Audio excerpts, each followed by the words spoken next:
कल्पना करा, एका राज्याचा संपूर्ण खजिना, त्यातला अब्जावधींचा पैसा गाई, म्हशी, बैल यांच्या नावावरून बाहेर निघतो, पण तो पोहोचतो कोट्यवधी रुपयांच्या बंगले, गाड्या आणि नेत्यांच्या खिशात. आणि हे सगळं चालतं दिवसाढवळ्या वरिष्ठ अधिकाऱ्यांच्या डोळ्यांसमोर इतक्या वर्षापर्यंत. आज व्हायरल चर्चेमध्ये आपण उलगडणार आहोत भारताच्या सर्वात गाजलेल्या आर्थिक घोटाळ्यांपैकी एक, चारा घोटाळा, ज्यात मुख्यमंत्री लालू प्रसाद यादव, माजी मुख्यमंत्री जगन्नाथ मिश्र आणि तब्बल 600 जण आरोपी ठरले. पण हा घोटाळा फक्त पैशांचा नव्हता, हा होता सत्तेचा, लोभाचा आणि भ्रष्टाचाराच्या अखंड साखळीचा. चला तर जाणून घेऊयात. नमस्कार, मी दिव्या आणि तुम्ही पाहताय व्हायरल चर्चा. रांची 1988 साली पशुसंवर्धन विभागाकडे म्हणजे त्यांच्या कामकाजासाठी दुर्लक्ष केलं जात होतं.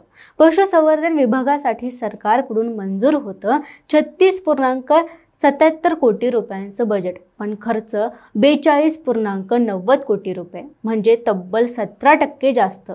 चेक अँड बॅलन्स म्हणजे नियंत्रणाची व्यवस्था, ती तर मोडीत निघाली होती आणि यामध्ये वरिष्ठ अधिकारी बघत होते, पण काहीच रोखत नव्हते. जेवढा घोटाळा झाला तेवढा या विभागाचे बजेटही नव्हते.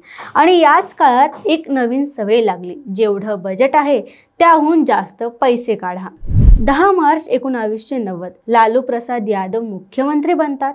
अर्थ मंत्रालयही त्यांच्याकडेच होते. राज्यातील परिस्थिती बिकट झाली होती. कर्मचाऱ्यांना पगार नीट मिळत नव्हते, म्हणून सरकारने नियम काढला, एका महिन्यात बजेटमधील 8% पेक्षा जास्त खर्च नको.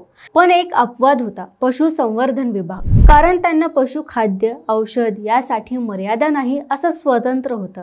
आणि मग इथून सुरू झाली पैशांची लूट. 1991 ते 92 मध्ये विभागाचं बजेट होतं 51.10 कोटी रुपये, पण घोटाळेबाजांनी काढले 129.82 कोटी.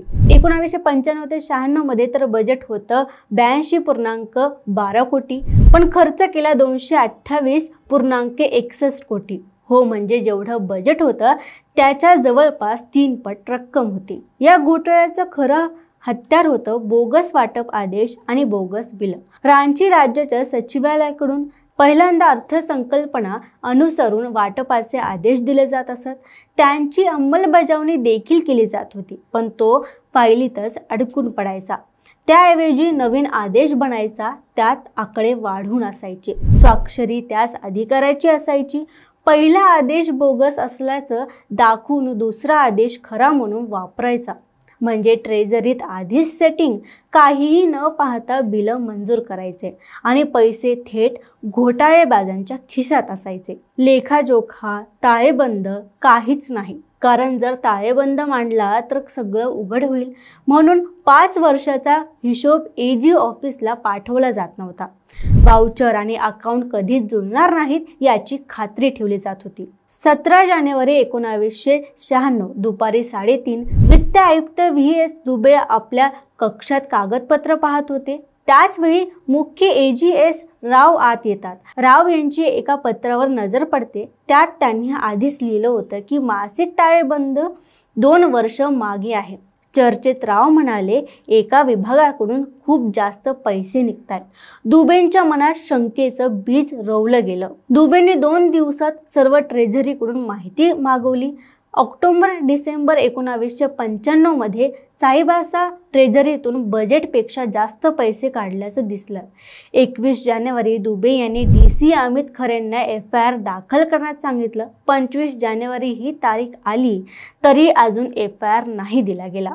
दुबेंनी रागाने म्हटलं, तुमच्याकडून होत नसेल तर मी दुसऱ्याला सांगतो.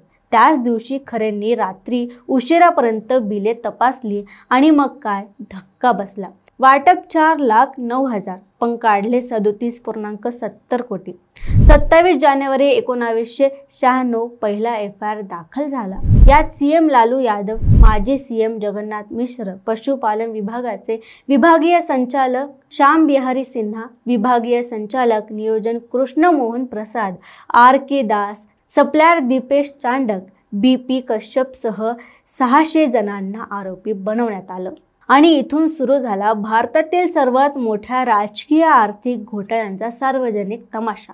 पण सत्ता इतकी मजबूत होती की 1990 मध्ये CBI चौकशीची मागणी फेटाळली गेली होती. इमानी अधिकारी KB सक्सेना, TCA रामनुजन यांनी माफियांना रोखायचा प्रयत्न केला, पण लगेच त्यांची बदली झाली. श्याम बिहारी सिन्हा 31 डिसेंबर 1993 ला निवृत्त होणार होते. 4 डिसेंबरला त्यांनी सेवा विस्तार अर्ज दिला. विरोधी पक्षनेते डॉक्टर जगन्नाथ मिश्र यांनी मुख्यमंत्री लालू यादवकडे त्यांची शिफारस केली. यानंतर लालूंनी त्यांना 1 वर्षाचा सेवा विस्तार दिला. दुसरे मुख्य खेळाडू होते पशुपालन विभागाचे प्रशासकीय अधिकारी RK दास. निवृत्त फेब्रुवारी 1994 त्यांनीही विस्ताराचा अर्ज दिला आणि लालूंनी त्यांनाही वर्षभराचा सेवा विस्तार दिला. जिल्हा पशुपालन अधिकारी डॉक्टर गिरिजानंदन शर्माची निवृत्ती 30 नोव्हेंबर 1993 ला होती. त्यांच्या विरुद्ध पोलीस केसही सुरू होती. CM लालू प्रसाद यांनी त्याच पदावर 6 महिन्यांसाठी शर्माच्या पुनर्नियुक्तीचे आदेश दिले. तर ही होती संपूर्ण चारा घोटाळ्याची कहाणी. हा घोटाळा फक्त पैशांचा नव्हता, हा होता संपूर्ण प्रशासन, राजकारण आणि प्रणालीला खरेदी करून टाकणारा सत्तेचा नमुना. आणि प्रश्न आजही तोच आहे, जर चारा घोटाळा इतक्या वर्षांनी बाहेर आला होता तर आज किती असे घोटाळे अजून लपलेले असू शकते. आज तुम्ही ऐकला चारा घोटाळ्यांची खरी कहाणी. एक असा घोटाळा ज्यात गाई म्हशींच्या नावावर कोट्यवधींची लूट झाली. ही फक्त इतिहासाची गोष्ट नाही, ही एक इशारा आहे. कारण भ्रष्टाचार नेहमी सावलीतच वाढतो जोपर्यंत कुणीतरी दिवा पेटवत नाही.